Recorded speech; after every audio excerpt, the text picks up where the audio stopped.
वर्षा चुटानी जी। राधे राधे महाराज जी। महाराज जी, आप कहते हैं कि प्रारब्ध को बदला नहीं जा सकता, तो हम जो नाम जप या अच्छे कर्म करते हैं उसका फल क्या अगले जन्म में मिलेगा? नहीं, अगले जन्म की बात नहीं है। वर्तमान में दुख को सहने की सामर्थ्य और पूर्व संचित पाप को भस्म करने की सामर्थ्य, नवीन कर्म जो हमसे बन रहे हैं इनको पवित्र करके, इनको विनाश करके हमें भगवत प्राप्ति करने की सामर्थ्य, ये सब नाम देगा। प्रारब्ध भोगने की सामर्थ्य देगा। प्रारब्ध को मिटाना बड़ा कठिन है, इसलिए प्रारब्ध को भोगना पड़ता है। तो जो कर्म हमारे प्रारब्ध नहीं बने और इकट्ठा हैं बहुत जन्मों के, उनको संचित कहते हैं, उनको भस्म कर देगा नाम। पीछे के आगे जो हमसे गलती हो रही इनको मिटा देगा और वर्तमान में हमको भोगने की सामर्थ्य देगा और आनंद प्रदान करेगा और हम भगवत प्राप्त हो जाएंगे, जन्म मरण के चक्र से छूट जाएंगे। पर प्रारब्ध को भोगना पड़ेगा, नाम भोगने की सामर्थ्य देगा। सब कुछ कष्ट सहते हुए भी आप मुस्कुरा के जियो, ये कला नाम सिखाएगा, ये नाम आपको सामर्थ्य देगा। अगर नाम नहीं जप करोगे तो मिट जाओगे इसी संसार में। ऐसे ऐसे दुख हैं, ऐसी ऐसी समस्याएं कि देखो लोग अपने को सूट कर लेते हैं। तो नाम जप आपको हर विपत्ति से बचाएगा, नाम जप हर विपत्ति सहने की सामर्थ्य देगा, बचाने का। जैसे किडनी खराब है, परेशानियां हैं, लेकिन नाम जप के प्रभाव से कोई परेशानी नहीं, हम आनंदित हैं। तो हम आपसे बात कर रहे हैं, प्रश्न उत्तर कर रहे हैं, सुबह से हमारी दिनचर्या चली, रात के 1 बजे उठ जाते हैं, दिनचर्या चल रही। तो जो एक स्वस्थ पुरुष की दिनचर्या चलनी चाहिए वो हमारी चल रही, तो किसके बल से चल रही? नाम के बल से ही तो चल रही। तो नाम की तो महिमा है कि हमारे को गिरने नहीं दे रही, ऐसी परिस्थिति में भी हमें निराश, हताश, उदास नहीं होने दे रही। यही तो बात है नाम की। प्रारब्ध भोग तो भोगना है, वो भोग रहे हैं, लेकिन आनंद पूर्वक दिन कट रहा है, शोक पूर्वक नहीं कट रहा। और जो भगवान से जुड़े नहीं होते तो ये सब देख करके उनका मन कहने लगता है कि इससे अच्छा है हम मर जाएं तो अच्छा है, नहीं लगता। अगर नाम जप करोगे तो माना प्रारब्ध नहीं काट सकता, लेकिन वो प्रारब्ध भोगने का तुम्हें सामर्थ्य तो दे देगा। भोगने की आपके अंदर जो प्रवृत्ति है उसको आनंद भोगने में लगा देगा, बचा देगा भगवान। और वो प्रारब्ध बहुत हल्का होकर आता है। इसलिए हम कहते हैं कि जैसे आपने पूछा फिर नाम का महत्व क्या, ये सब नाम का महत्व है। प्रारब्ध भगवान ने ऐसा दिया तो महिमा और प्यार इतना दे दिया। भगवान ही 3 रूपों में आके प्यार करते हैं। तो भगवान नाम बहुत चमत्कारिक है, भगवान नाम बहुत महिमामय है, भगवान नाम सब दुखों को मिटाने वाला है। अगर आप चाहोगे तो आपके प्रारब्ध को भी मिटा देगा। लेकिन हम लोग इसलिए नहीं चाहते कि इसे पता है कि मरेगा आज नहीं तो कल। तो जैसे मच्छर मारने के लिए ब्रह्मास्त्र का प्रयोग नहीं किया जाता, ऐसे ही भजन का प्रयोग इन प्रारब्ध को मिटाने के लिए नहीं किया जाता। प्रारब्ध हम भोग लेंगे और अपने भजन के बल से हम भगवान को प्राप्त करेंगे, ये बात होती है। इसलिए बड़े बड़े संतों को, नहीं तो वो दूसरों के कष्ट मिटा देते, अपने क्यों न मिटा दें। दूसरा अगर श्रद्धा कर ले तो बड़े बड़े रोग ठीक हो जाए, संतों की ऐसी कृपा होती है। फिर वो अपना क्यों नहीं ठीक करते? क्योंकि वो अपना भोग कर भगवान को प्राप्त करना चाहते हैं। ऋषभ सिंह जी। राधे राधे। राधे राधे महाराज जी। महाराज जी, जैसे आपने बताया था कि ये मन 2 चाल चलता है, एक तो क्रिया कर देता है, दूसरा चिंतन कुछ और चलता रहता है। परंतु महाराज जी, मेरा ये पापी मन 3 चाल चल रहा है। जैसे शरीर से कोई क्रिया कर रहा है, वाणी से नाम चल रहा है, और चिंतन तो भोग विलासों का और गंदी बातों का हो रहा है। महाराज जी, ऐसे में बहुत परेशान हो गए। कोई परेशानी नहीं, बिल्कुल आनंदित रहो, कोई परेशानी नहीं। अगर जबान से नाम चल रहा है तो इस मन को एक दिन ठीक होना पड़ेगा। देखो, तुम बच्चे हो, जब हम बच्चे थे 13, 14, 15, 16, 18, 20, 25, ये हमारी अवस्था हुई ना, हम भी रोए हैं, भगवान से रोए हैं। कभी भूख परेशान कर रही, कभी सर्दी, कभी काम, कभी क्रोध, कभी लोभ, कभी मोह। तो भजन तो कर रहे थे, लेकिन ये विकार थे और भगवान का आश्रय था। बस लक्ष्य था कि कब ये शांत होंगे, कब शांत होंगे। अब आपसे सही कहते हैं, जैसे शांत समुद्र में कोई हलचल नहीं, बिना तरंग का समुद्र, ऐसे भगवान की कृपा से मन है। बस एक डर लगा रहता है कि कभी भगवान का विस्मरण ना हो जाए, कहीं मैं प्रभु को भूल न जाऊं। एक ही चाह है कि हमसे भजन बने, कभी हमसे भगवान का विस्मरण न हो जाए, कोई ऐसी घटना, कोई ऐसी बातचीत, कोई ऐसी जिससे मैं अपने प्रभु को भूल जाऊं, ये बात। तो ये आज बात जो आई है, ये कल हम चाह करते थे पर कल नहीं थी। ये जो आज आई वो कृपा से, भगवान के नाम जप से आई। तो यदि आपकी जिह्वा से नाम जप चल रहा है तो आप धीरे धीरे देख लेना, लॉन्ग टाइम नाम ना छूटने पावे, सब शांत हो जाएगा, सब ठीक हो जाएगा, मन निर्मल हो जाएगा। पर लॉन्ग टाइम, आप सोचो साल 6 महीना में, आज नहीं साल, अनंत जन्मों का बिगड़ेल मन है, अनंत जन्मों का, 1,00,000 2,00,000 जन्म का नहीं, अनंत जन्मों का। जब से सृष्टि शुरू हुई तब से आज तक हम सुधरे नहीं, क्योंकि सुधर गए होते तो भगवान की प्राप्ति हो गई होती। तो अब सुधरना शुरू हुआ है, तो हमको घबराना नहीं है, चाहे हमें 10 साल जपना पड़े, चाहे 20 साल जपना पड़े। इस जन्म में मुझे बाजी जीतनी है। गृहस्थी में रहते हुए, हर कार्य करते हुए भगवान का नाम जप कर रहे हो तो, आप धर्म पूर्वक चल रहे हो तो निश्चित भगवत प्राप्ति होगी। हमारी बात मान लो जी। साहिब सिंह जी अमृतसर से। महाराज जी राधे राधे। महाराज जी, आप सिखाते हैं कि नाम जप के अलावा बाकी सब व्यर्थ है, ऐसा ही गुरुवाणी जी में भी लिखा है। महाराज जी, हम इसी उपदेश को मानकर नाम जप करते हैं, हृदय में प्रभु से मिलाप की पीड़ा अनुभव होती है और मन व्याकुल होता है कि बस अब प्रभु से मिलाप हो जाए, हम उनमें समा जाएं। लेकिन ये अवस्था ज्यादा देर तक नहीं रहती महाराज जी, नहीं टिकती। जब हम संसार में विचरते हैं तो ना चाहते हुए भी हमारा ध्यान केंद्रित नहीं रहता, अन्य जगह ध्यान चले जाता है। ऐसे में जिव्या से नाम जप तो चलता है लेकिन चिंतन में नाम जप नहीं चल पाता। ठीक हो जाएगा। अगर यज्जिभ्याग्रे वर्तते नाम तुभ्यम, यदि जिह्वा के अग्रभाग पर भगवान का नाम विराजमान है तो ठीक हो जाएगा। अज्ञान से हो या ज्ञान से हो, भगवान का नाम अपना प्रभाव दिखाता है। निरंतर यदि हम नाम जपने का अभ्यास कर रहे हैं तो हमारी जितनी बहिर्मुख वृत्तियां हैं, माया का आकर्षण है, जितनी गंदी बातें हैं, ये सब धीरे धीरे स्वतः नष्ट हो जाएंगी। हमारा केवल एक लक्ष्य होना चाहिए कि हम नाम को भूलें ना, नाम का स्मरण रखें। ज्ञान से अथवा अज्ञान से, भाव से अभाव में, जैसे भी बने, नाम न छूटने पावे। नाम की डोरी पकड़े हैं सब पार हो गए।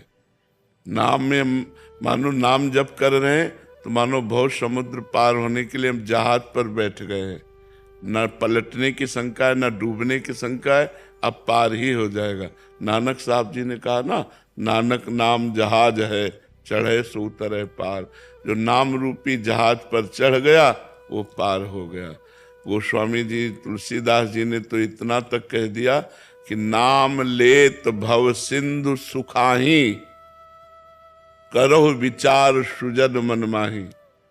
ऐ जानने वालों, विचार करके हमारी बात को देखो कि जो निरंतर नाम जप करता है उसके लिए भव सिंधु रह ही नहीं जाता, सूख जाता है।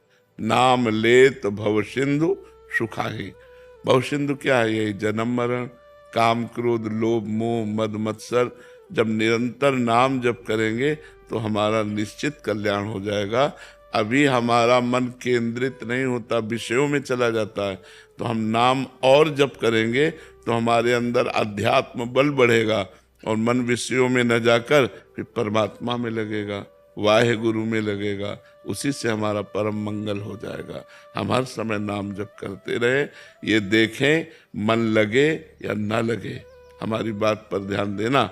जैसे मन लगे न लगे, हम भोजन पाए तो हमारा पेट भर जाता है, ऐसे ही नाम में बड़ी सामर्थ्य है। एक बार एक संत थे केवल, कुबाजी महाराज, उनको केवल राम जी कहते थे, बाद में उनका नाम कुबाजी हुआ। केवल राम जी महाराज वो गृहस्थी थे और उन्होंने एक नियम लिया था कि यदि हमारे घर संत आए तो कभी उनको भूखा नहीं जाने देंगे। और गरीब थे, प्रायः पहले गरीबी बहुत अधिक थी, अन्न धन की बहुत अव्यवस्था थी। तो एक दो संत आवे तो पवा देते, वो मेहनत मंजूरी करते थे। देखो कैसी भक्ति थी, मेहनत मजदूरी करते थे और जो उनके घर संत आ जाते थे उनको पवा देते थे। एक दिन भगवान की कृपा से संतों की मंडली आ गई। पहले संतों की मंडलियां विचरण करती थी, हमारे सामने तक रही हैं, अब तो सब धामों तीर्थों में वास करने लगे। पहले विचरण करते थे, 50-50, 60-60, 100-100 संतों की मंडली होती थी। और हमारे शास्त्रों में तो लिखा है 88,000 ऋषि एक साथ रहते थे। शौनक जी उनके मुखिया थे। 88,000 ऋषि एक साथ, एक मंडली में 88,000 ऋषि रहते थे। और दुर्वासा जी तो हजारों चेलों के साथ तो भ्रमण करते ही थे, तो पहले बहुत सी मंडलियां थी। तो एक मंडली पहुंच गई। अब कम से कम 50 संत होते एक मंडली में। वो बड़े व्याकुल हो गए कि हमारा नियम है कि संत को भूखा नहीं जाने देना, और इतनी व्यवस्था थी नहीं। 1-2 संत, 4 संत की व्यवस्था थी, 60 संत की व्यवस्था नहीं थी। रोज मजदूरी करते, जो ले आते उसी में संतों को पवाते, परिवार चलाते। अब 60-50 संतों को एक साथ भोजन जिवाने के लिए, अब वो पत्नी से बोले तो हमारा नियम टूट जाएगा और आज बहुत बड़ा हानि हो जाएगी अगर संत हमारे दरवाजे से भूखे गए। पहले लोग धर्म को जानते थे, मानते थे, आज तो दबका के भगा दे, दरवाजे से दबका के भगा दे। कोई कोई है जो संतों का आदर करते नहीं, दबका के भगा दे। अब उन्होंने बाजार में जाकर सेठों से मिलना शुरू किया कि हमारे यहाँ 50 संत आए, अगर उनको भोजन दे दो तो जो आप काम कहोगे वो हम काम कर देंगे। तो एक बड़ा चतुर धनी था, उसने कहा कुआं खोद दो अगर हमारे लिए पानी के लिए, तो तुम्हारे 50 संतों का भोजन, घी, दाल, चावल, आटा ये हम दे देंगे। तो उनका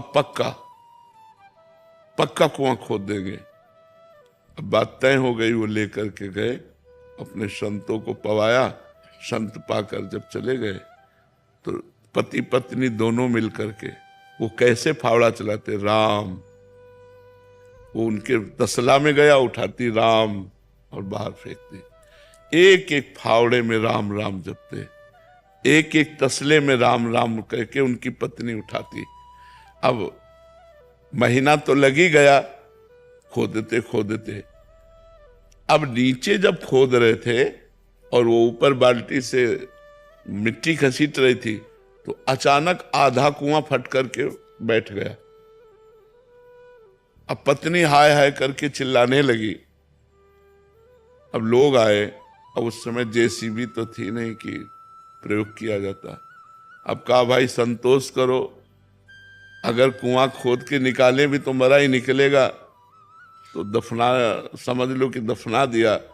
अब जिंदा तो बचेंगे नहीं, आधा कुआं उनके ऊपर फाट करके गिर गया नीचे का बालू सहित ऐसे, अब वो जिंदा तो होंगे नहीं।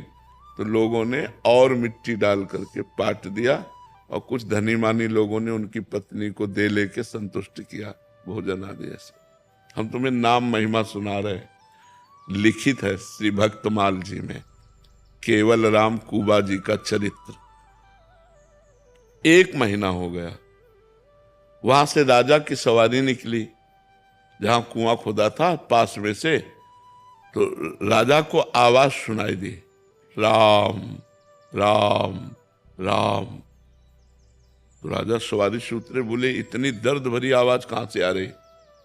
तो आवाज का लक्ष्य करके गए तो आवाज जहां वो कुआं पूर दिया गया था वहां से आवाज आ रही थी। उनका यहां आवाज आ रही, गांव के लोगों को बुलाया, यहां आवाज कैसे आ रही? तो उन्होंने घटना बताई कि 1 महीना पहले कुबा केवल राम जी जो है वो इसमें दब गए थे, तो कुआं पाट दिया गया। पूरी बात बताई। उन्होंने तुरंत राज सैनिक लगाए और बोले तुरंत खोदो। अब राज सैनिक, राजा आज्ञा, देर न लगी, 2 दिन में कुआं। और जब वहां नीचे पहुंचे तो एक पहाड़ी बनी हुई थी, गुफा। देखो नाम का प्रभाव, एक गुफा बनी हुई थी और वो ऐसे बैठे राम राम। अब वहां देखा कि एक सुंदर घड़े में पानी और सामने सुंदर भोजन, और वो भोजन जो मलमूत्र न बनावे, चिदानंद भोजन। और आराम से गुफा सी बनी थी, उसी में बैठे राम राम। जीवित निकले। 1 महीने बाद स्वस्थ और जीवित निकले। सब आश्चर्यचकित हो गए, राजा उनके चरणों में गिरे। तो देखो भगवान नाम का प्रताप। अच्छा, केवल कुबा जी की बात नहीं, प्रहलाद जी को आग में जलाया गया, विष दिया गया, क्या क्या नहीं किया गया। भगवान के भक्तों के साथ संसार बड़ी विचित्र लीला करता है, बड़ा विरोध करता है। मीरा जी को नाम के जपने में ही बाधा पहुंचाने के लिए उनके देवर ने उनको विष दिया, हलाहल विष। दासी बहुत प्रवीण होती है, तो उन्होंने गुप्तचरों द्वारा पता लगाया कि इतने प्रेम से क्यों भेजा जा रहा है ये। तब गुप्तचरों ने बताया, सबके गुप्तचर होते तो वो भी रानी थी, गुप्तचरों ने बताया इसमें विष मिला हुआ है, ये चरणामृत नहीं, हलाहल विष है, ये हजारों आदमियों को मार सकता है, इतना कटोरे में विष है। पर उन्होंने ये कहकर भेजा कि गिरधर का चरणामृत है। तो मीरा जी ने कहा गिरधर का चरणामृत है तो मैं जरूर पीऊंगी। तो दासी ने कहा महारानी गिरधर का चरणामृत नहीं, इसमें विष मिला है। बोले बावरी, जब गिरधर का चरणामृत कह दिया तो आप गिरधर का ही चरणामृत है, और पूरा प्याला पी गई विष का। और बस गिरधर गिरधर रात भर नाम कीर्तन करते हुए कुछ नहीं हुआ। तो विक्रम राणा को लगा कि ये वैद्य मीरा जी से मिला हुआ है, इसने जहर नहीं तैयार किया। इसने तो बुलाया उस वैद्य को, और जो कटोरा था उसे धो के पिला दिया, वो मर गया तुरंत। कटोरा धो के पिला दिया, वो तुरंत मर गया। मीरा जी को सूचना मिली, मीरा जी फिर गई और वैद्य के समीप बैठ करके और कहा यदि मन वचन कर्म से मैं गिरधर के सिवा किसी को अपना नहीं मानती, और सत्य है सब में भगवान वास करते हैं, इस प्रभाव से वैद्य जीवित हो जाए। तुरंत वैद्य जीवित हो गया। ऐसे ऐसे नाम में चमत्कार प्रकट हुए हैं, ऐसी ऐसी नाम की महिमा है। तो हमें अविश्वास नहीं करना चाहिए, हमें नाम जप करना चाहिए, मन लगे या न लगे। जैसे भोजन पाए, मन लगे न लगे पेट भर जाता है, ऐसे हमारा काम बन जाएगा। भाव कुभाव अनख आलसहु, नाम जपत मंगल दिशि दसहु। दसों